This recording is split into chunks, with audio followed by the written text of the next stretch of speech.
জন্য আসিনি, আমরা এসেছি আপনার মূল্যবান ভোট চাইতে, যাতে আমি আপনাদের এলাকার উন্নতি করতে পারি। উন্নতি মানে? মানে আপনাদের সমস্যাগুলো ভালোভাবে মেটাতে পারি।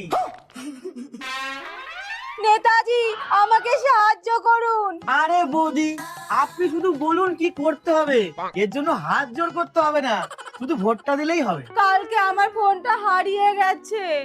গেলে সুন্দর বৌদির জন্য একটা সুন্দর ফোন নিয়ে আয়। না না, ফোন লাগবে না, ফোন আমি কিনে নেব, কিন্তু ডাটাগুলো যদি উদ্ধার করে দিতেন, খুব ইম্পর্টেন্ট তো তাই। আরে বৌদি, এইসব ব্যাপার নিয়ে একদম ভাববেন না। গেলে বুঝেছি নেতাজি, আমার 2 মিনিট লাগবে। কিচ্ছু চিন্তা করবেন না, মাত্র 2 মিনিটে ডাটা আপনার হাতে। এই নিন। আর আমাকে ভোটে জেতালে প্রত্যেক মাসে 1 কেজি করে ডাটা ব্যাংক অ্যাকাউন্টে ঢুকে যাবে। আসি, ভোটটা কিন্তু দেবেন।